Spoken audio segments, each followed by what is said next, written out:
The hallway outside the fourth-floor nursing station ran 90 feet from the elevator bank to the double doors of the East Wing.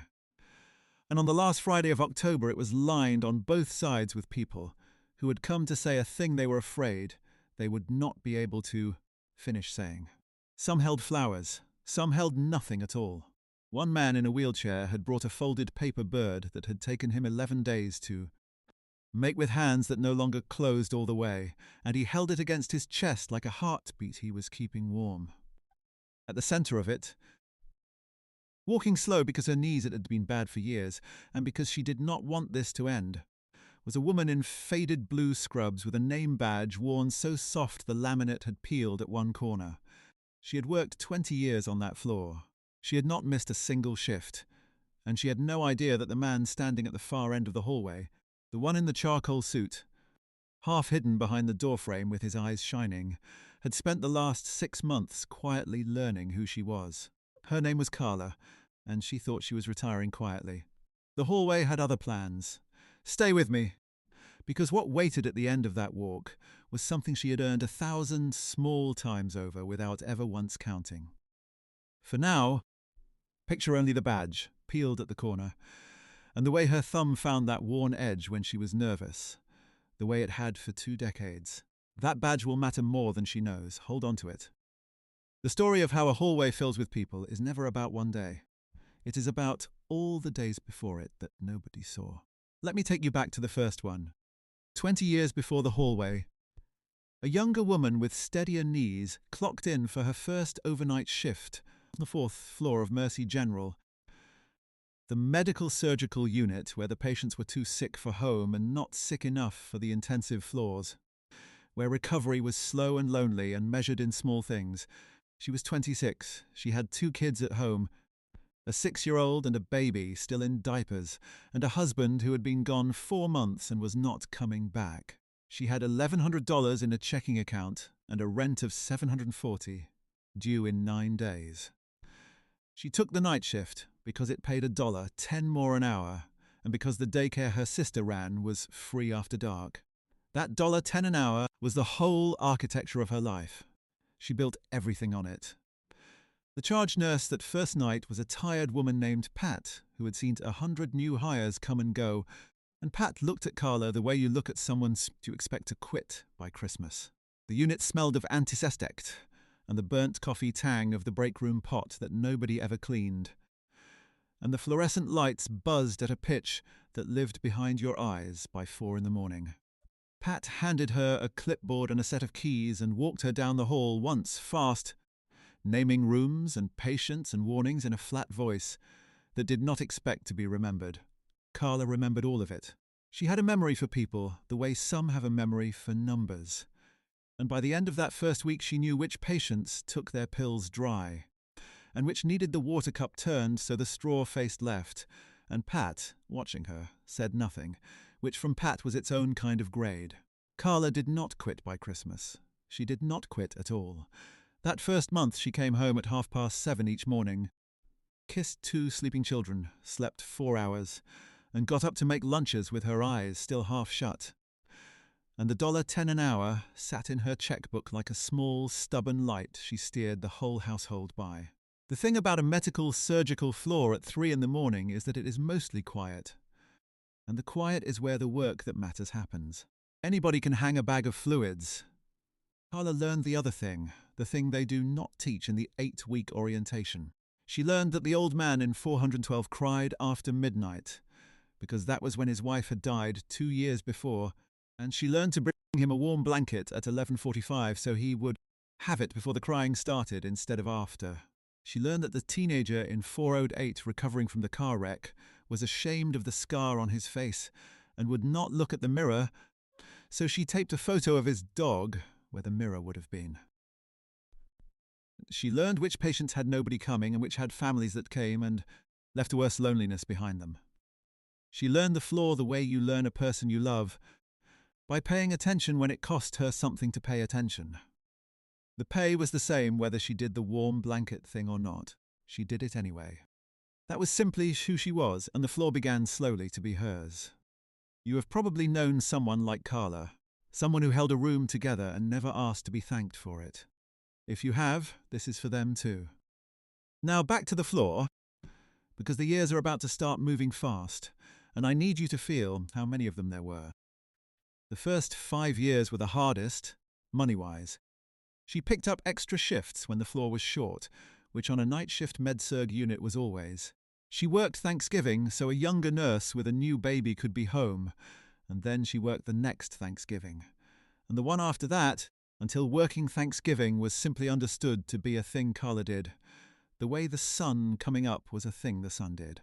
She brought a foil-covered plate from home and ate it cold at the nursing station at 2 a.m. between rooms, and she did not feel sorry for herself, or she tried not to, which is a different thing. She worked the night. Her own daughter turned 8 and made it up to her with a Saturday at the lake that cost $12 in gas she did not really have. And her daughter remembered the lake and not the missed birthday, which is the small mercy children sometimes give. She kept a shoebox in her closet where she put away $10 a week when she could, an old box that had once held a pair of nurse's clogs, and some weeks she could not put anything in it at all, and the shoebox was for the kids' shoes and the kids' winter coats, and once, memorably, for a transmission that ate 4 months of savings in a single afternoon and left the box empty and her standing in a mechanic's waiting room doing the math twice because she could not make it come out. Through all of it, she clocked in. She was never late. The unit clerk used to set her watch by Carla's badge, swipe at 6:51. Every night 20 years of 6:51. 20 years is 240 months. It is roughly 5,000 shifts if you count the overtime, and Carla counted none of them because counting was not the point. The point was the floor and the people on it and the small, warm things that nobody was paying her to do. There is a particular kind of person the world is built to overlook, and she was one of them. A night shift nurse is invisible by design. The doctors round in the morning and the families visit in the afternoon, and the administrators send their emails between 9 and 5. And the woman who sat with your father at 4 in the morning when the fear got bad is a name you never learn, a shadow you never see. Carla did not mind, or she told herself she did not mind, which is a different thing, and the difference is where this story lives. Somewhere in year 9, a man named Mr. Howard came onto her floor. He was 61 and he had come in for what was supposed to be a routine procedure, and it had gone wrong in the slow, quiet way these things sometimes go wrong.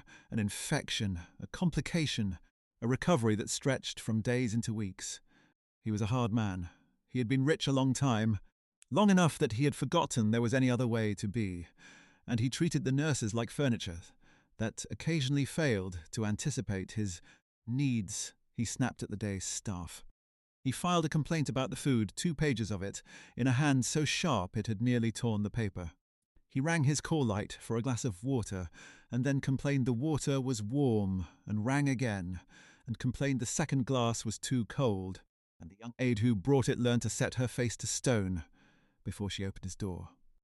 He told that aide one afternoon, in a voice meant to carry, that she would never amount to anything, that he could see it in how she carried a tray. And she went into the supply closet and cried among the boxes of gauze and the spare IV poles, and Carla found her there and did not say much, because there was not much to say, but she handed her a folded paper towel for her eyes, and stayed until the crying stopped, and the girl could go. Back out with her chin level. Then she went to room 419 and she did her job. She did not snap back at Mr. Howard. She did not treat him the ways he treated everyone. She brought him the warm blanket at the right hour, fresh out of the warmer down the hall, because she had figured out that his cruelty got worse at night, the way pain does, and that underneath it he was a frightened old man who had never in his life had to ask gently for anything, and did not know how. One night near the end of his stay he woke from a bad dream calling a name, and the name was a woman's name, his wife's, dead 9 years. And Carla heard it from the hall and came in, and found him sitting up in the dark, with his hands shaking on the blanket. She did not turn on the overhead light. She pulled the chair to the side of his bed, and sat in the low glow of the monitor, and let him talk. He told her about his son. He did not know why he was telling her. People told Carla things. It was the quiet, and the blanket, and the fact that she did not seem to want anything from him. He told her his son had been a disappointment, that they did not speak, that the boy had married wrong and chosen wrong, and walked away from the company and the name and everything Mr. Howard had built. He said it the way you say a thing you have said to yourself 1,000 times, worn smooth and hard. And Carla, who had not slept properly in 9 years, and had 2 kids and a shoebox and a rent that was now $1,100 a month, listened to a rich man grieve a son he had thrown away, and she said only one thing. She said that her own kids were the realest thing she had, that some nights they were the only reason her feet hit the floor, and that whatever the boy had done, he was still out there breathing somewhere under the same sky, and a phone still worked both directions. Mr. Howard did not answer. He turned his face to the window. What Carla did not know, what she could not have known, was that he heard her. He heard her, and he wrote it down. Mr. Howard was discharged 3 weeks later, and he did not say goodbye to Carla, because he was not the kind of man who said goodbye, and she did not expect him to be. She forgot him the way she forgot most of them, which is to say not entirely and not on purpose, just a slow folding away of one more face into the thousands. She had her own troubles. Her daughter was applying to colleges she could not afford, and her son had started running with a crowd she did not like, and the shoebox never had enough in it, and the rent went up again. Year 10 passed, and 11 and 12. The floor changed around her. The paper charts became computers, and the computers became newer computers, and the young nurses who came in now called her ma'am, and did not believe her when she told them about the $10 an hour. Pat retired, and on her last day she pressed her old badge clip into Carla's hand and said, gruff, that the floor was hers now, that it had been hers for years, and walked out before Carla could answer. Carla used that clip for the next 8 years. Her daughter got into a state school 2 hours away on a scholarship that covered most of it, and Carla worked a string of doubles to cover the rest, and stood in a dorm parking lot in August with her chest splitting 2 ways at once, proud and emptied. Her son came back from the crowd she had not liked, slowly the way kids do or do not, and started a job at a tire shop and then a better one, and called her on Sundays. The teenager from 408, the one with the scar, came back one day a grown man with a wife and a baby and a question. He stood at the nursing station in a good coat, turning his wedding ring with his thumb, and asked the unit clerk if the nurse who taped the dog photo still worked there. She did. He found her down the hall with an armful of warm blankets, and when she turned and recognized him under the years and the scar that had faded to a thin pale line, he cried, "Right there in the corridor!" A grown man with a baby on his hip, she did not, because she was on shift and there was a call light blinking down the hall, but she set the blankets down and held his free hand for a moment, and she held on to that one for a long time after. Here is something worth sitting with for a moment if you have ever wondered whether the small kindnesses count. They count. Carla never knew the math of it, but the floor did, and the floor was keeping a record she would not see for years. Now let me show you the years from the other side, because while Carla was clocking in, something was moving toward her that she could not see.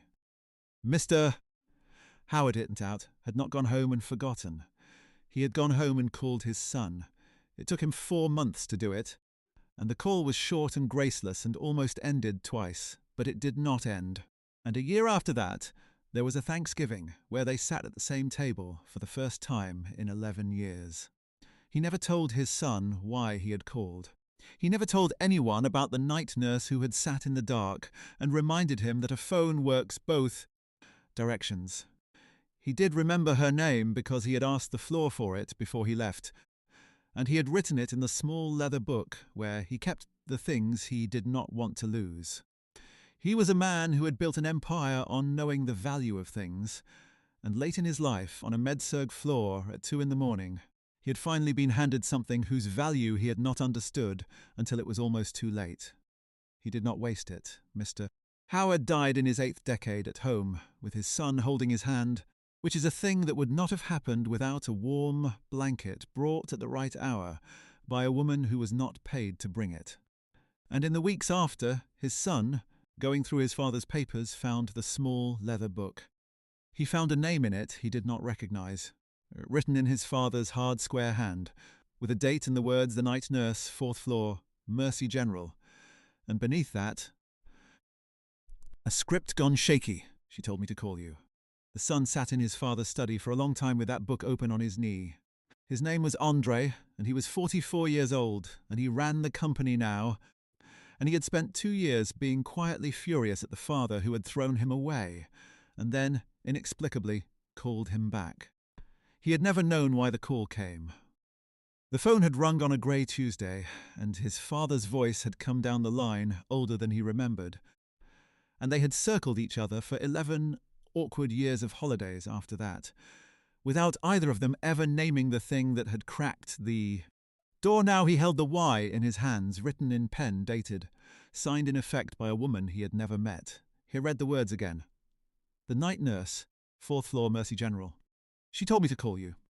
He did the math the way his father would have, the way he had been raised to, line by line, value against value, a warm blanket, a chair pulled up in the dark, a sentence said plainly to a man too proud to ask, and 11 years of Thanksgivings he would not have had, and his father's hand in his at the end instead of a stranger's, instead of no one's. He sat there until the window went from gold to grey to dark, and the lamps in the house came on by themselves on their timers. And then he made a decision that his father, the empire builder, would have approved of entirely. He was going to find out who she was. It took Andre 6 months, and he did it quietly, because that was how his father had taught him to do important things. He did not call the hospital and announce himself. He hired no investigator. He simply began to learn, the way his father had taught him to learn the worth of a thing before he ever named a price. He took a volunteer badge under his middle name and pushed a book cart on the 4th floor 2 afternoons a week, and he listened. He learned that the night nurse from the 4th floor was named Carla, and that she still worked there, 20 years in, and that in 20 years she had not missed a single shift. He learnt about the $10 an hour and the shoebox, not the details but the shape of them, the life of a woman who had given everything to a floor that had given her back a wage, and almost no notice. He learned, from a young aide now grown into a charge nurse, the same girl who had once cried in the supply closet, about a woman who had handed her a paper towel and stayed until she could lift her chin, and who that aide said had been the reason she did not quit nursing in her first month. He learned about the dog photo, and the man with the scar who had come back to find her, and the daughter that man had named. He learned about Thanksgivings worked so other mothers could be home, year after year, until the schedule simply assumed it. He filled the small leather book with what he found, in his own hand now under his father's, page after page. Everything he learned was small. None of it was the kind of thing that made the news or earned a plaque. All of it, added together, was the most valuable thing Andre had ever audited, and he had audited a great deal. He learned finally that Carla was retiring. The date was set for the last Friday in October. She had told almost no one, because she did not want a fuss, and the hospital, which had overlooked her for 20 years, was prepared to let her leave the way she had arrived, quietly through a side door, with a sheet cake in the break room if anyone remembered to order one. Andre decided that was not going to happen. Here is what he did. And here is what Carla did not know on the morning of her last shift as she pinned on the badge with the peeled corner for the 5,000th time. Andre had gone to the people, not the administrators, the people. Over the preceding weeks he had found them, the ones whose lives the night nurse had touched and never charged for.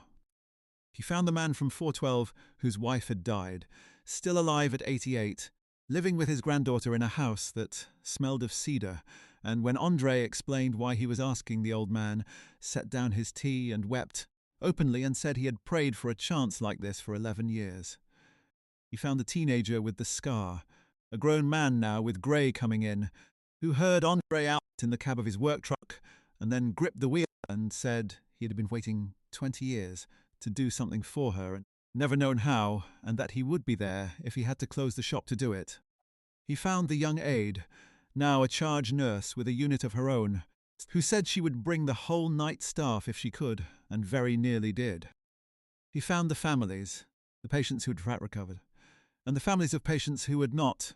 A woman whose mother had died on the floor, and who told Andre that Carla had washed her mother's hair the night before, so she would look like herself, and that the family had never forgotten it and never known how to say so. The long, quiet roster of people who had been held together on the worst nights of their lives by a woman they had never properly thanked. He told each of them when and where, and he asked them to come, and to bring nothing they did not want to bring, and to say only the true thing, the small, specific thing, the thing they had carried. He did not have to ask twice, not one of them. On the morning of the last Friday in October, Carla worked her shift. It was a good one by night shift standards, no codes, no crises, just the ordinary tending she had done 5,000 times. She brought a warm blanket to a frightened woman in 415, who was waiting on a surgery in the morning, and could not stop her hands from working the hem of the sheet, and she sat on the edge of the chair and talked to her about nothing, the weather, the woman's garden, until the hands went still. She sat with a man in 4111 whose son had said he would come and had not, and she did not make excuses for the son. She just stayed because staying was the thing. She charted and she answered call lights, and she walked the long familiar circuit of the floor with the squeak of her shoes the only sound. Past the supply closet, past the warmer, past the window. And somewhere around six in the morning she stood at that window at the end of the hall and watched the sky go from black to grey to the first thin gold, the way she had watched it go 1,000 times. And she let herself feel, just for a moment, the full weight of 20 years, that she would miss this more than she had words for, the quiet and the dark and the small warm work nobody saw. Then her relief came on at 7, and she gave report, and she clocked out for the last time. She did not cry. She had decided not to. She gathered her things from the locker she had used for 2 decades, a sweater, a travel mug, a photo of her grandchildren now. The kids grown and gone and turned out fine. And she walked toward the elevator the way she had walked toward it 10,000 mornings, tired and quiet and ready for sleep. The double doors of the east wing opened, and the hallway was full of people. They were standing on both sides, all 90 feet of it, more people than the floor could hold, spilling back toward the elevator bank and forward toward the nursing station, and for one confused moment Carla thought something terrible had happened. A disaster, a drill, because in 20 years she had never seen the hallway look like this. Then she saw the flowers. Then she saw the man in the wheelchair holding a paper bird against his chest, and she knew his face. She had known his face for years, and she did not understand. The man from 412 was the first to speak. He was 88 years old, and his voice did not carry the way it used to. But the hallway had gone so silent that it did not need to. He said her name. He said she had brought him a blanket every night at 11:45 for the 3 weeks he was on her floor, because she had known, somehow, that 11:45 was when it got bad, and that he had lived 11 more years after that, and every one of them he had thought about the nurse, who knew. Then he held out the paper bird. He said it had taken him 11 days to fold it because his hands did not work anymore. 1 day for each year she had given him. Carla's thumb found the peeled corner of her badge. She did not have words. The teenager with the scar stepped forward next, except he was not a teenager. He was a man past 40 with grey coming in, and he told the hallway about the dog photo taped where the mirror should have been, and how he had been ashamed to be seen, and she had given him something else to look at, and how he had named his own daughter after the only person who had made him feel human in the worst month of his life. He said the name. It was Carla's name, and down the line it went, one after another, a man, a woman, a daughter, a son, each one stepping out of the line to say the small specific thing the night nurse had done that they had carried for years, the blanket, the photo. The chair pulled up in the dark, the Thanksgiving she had worked, the hand held when no one else's hand was there.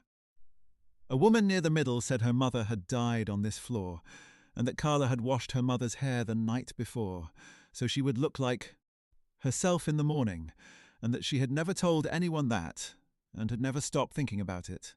A man said Carla had stayed past the end of her shift to sit with him through the worst hour of his life, and clocked out late and never put in for it. The hallway was not crying yet, but it was close. All of it, 90 feet of people holding the same held breath. And Carla stood in the middle of it with a paper bird in her hands, and 20 years rising up in her all at once, and she understood, slowly, that the floor had been keeping a record after all. That was when she saw him. At the far end of the hallway, near the double doors, half hidden behind the door frame the man stands when he does not want to take a moment that belongs to someone else, was a man in a charcoal suit she had never seen before, and his eyes were shining, and he was looking at her the way you look at someone you have been searching for. She did not know him. She had never met Andre Howard in her life. And yet something in his face, something around the eyes and the hard square set of the jaw, reached back across 11 years and a med-surg floor at 2 a.m, and her breath caught, because she knew that face. She had sat with that face in the dark. It was older now and harder, and it had been a son instead of a father, but it was the same face, and she understood before he said a word that the old man she had sat with all those years ago had not forgotten her either.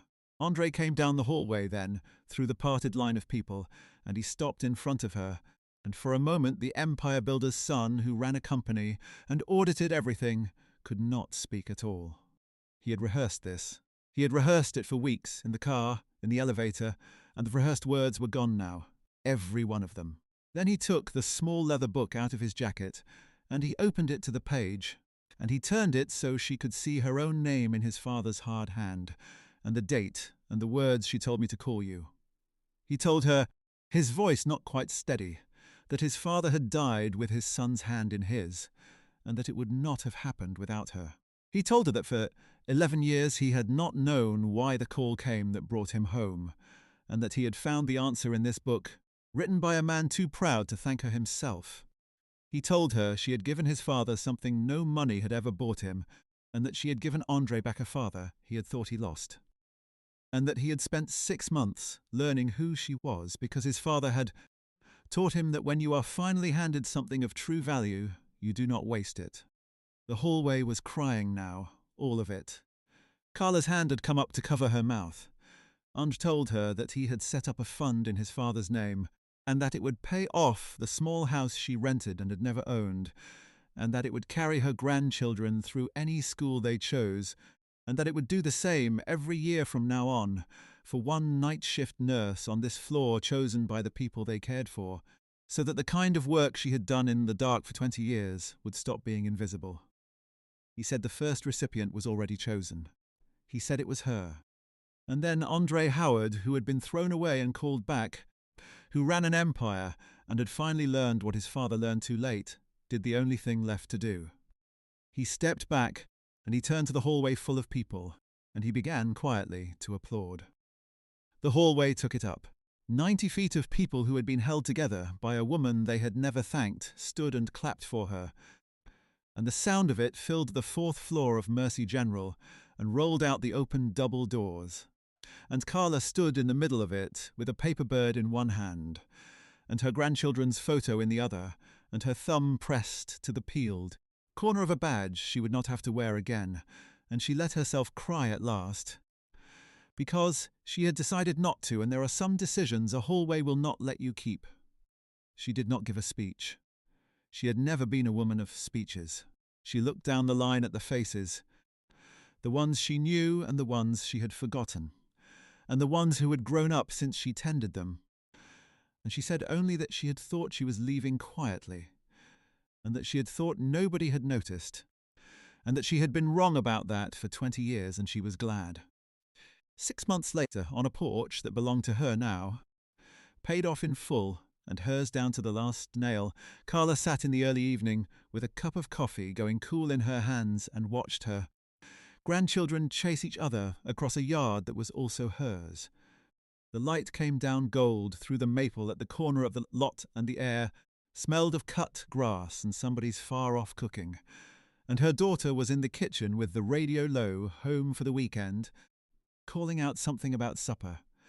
The travel mug from her locker sat on the kitchen windowsill where she could see it, washed and dried and kept, because some things you carry out of a place are not worth their weight, and some are worth more than the building. The photo of her kids when they were small hung in the hall, and on the mantel, where she would see it every day for the rest of her life, stood a small paper bird, 11 days in the folding, 1 day for each year, made by hands that no longer closed, all the way for a woman who had brought a blanket at the right hour to a frightened man in the dark. Her old badge was in a drawer somewhere, peeled at the corner, retired with her. She did not need it anymore. Nobody would set a watch by her swipe at 6:51 again, and that was all right. The watch had been kept, the years had been counted after all, just not by her. The floor had finally said out loud what it had known all along, that the work nobody sees is the work that holds the world together, and that a quiet, faithful thing done 5,000 times in the dark is never, not once, wasted. Carla picked up the paper bird and held it the way the old man had held it, against her chest, like a heartbeat she was keeping warm. Did someone hold your family together on a night you will never forget? A nurse, an aide, a stranger in a hallway who gave you the small thing you needed when no one else thought to. Tell me about them, and if this stayed with you, there's another story waiting. About a janitor who swept the same floor for 30 years, and the morning the whole building learned his name.